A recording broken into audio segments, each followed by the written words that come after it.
ആകർഷിക്കാതെ ഇമ്രാന് വരാൻ കഴിയില്ല.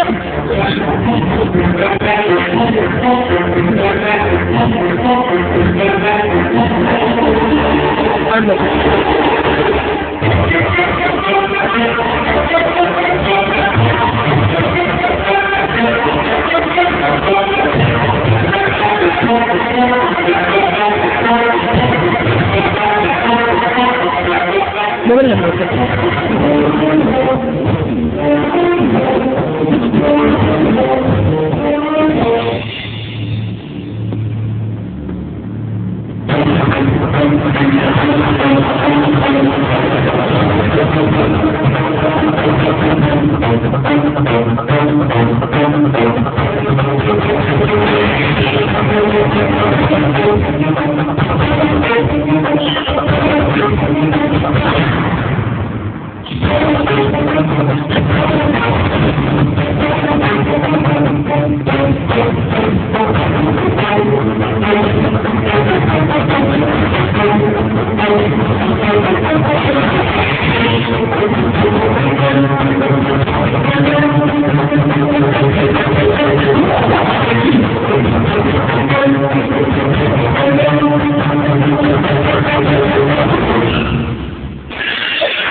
ഇതാണോ നിനക്ക് കടലിൽ നിന്ന് കിട്ടിയ വിളക്ക്?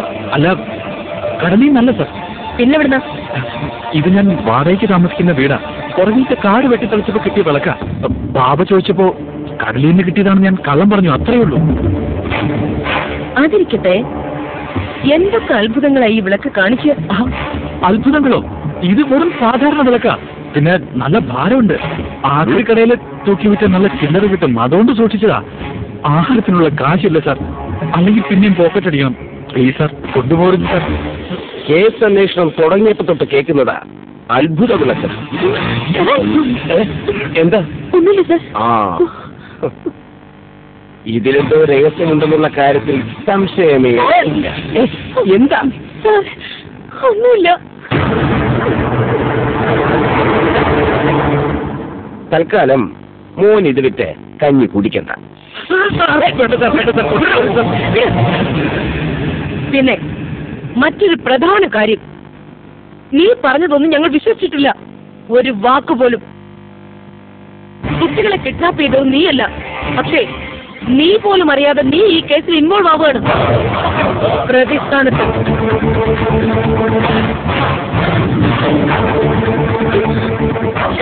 ഇനി നമ്മൾ എന്താ ചെയ്യാം? എനിക്കറിയില്ല. എന്റെ പപ്പ കുട്ടികൾ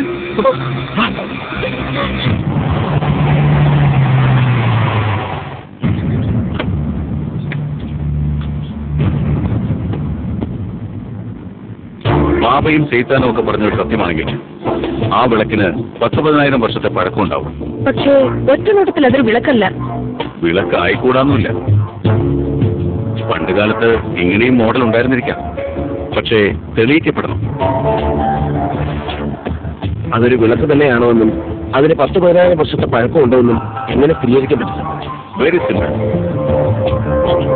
പുരാവസ്തുക്കളുടെ കാലനിർണ്ണയം ചെയ്യുന്നതിൽ എക്സ്പേർട്ടായ ഒരാളുണ്ട് ആർക്കിയോളജി ഡിപ്പാർട്ട്മെന്റിൽ. ഡോക്ടറേറ്റാണ്. ആളെ കണ്ടാ തോന്നില്ല, ഒരു സ്വാമി ലൈൻ. Doctor NN Namboothiri.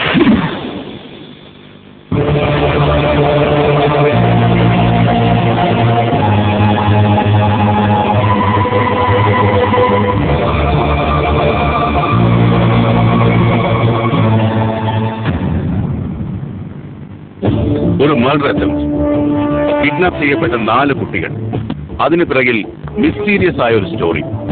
അതിൽ പരാമർശിക്കപ്പെടുന്ന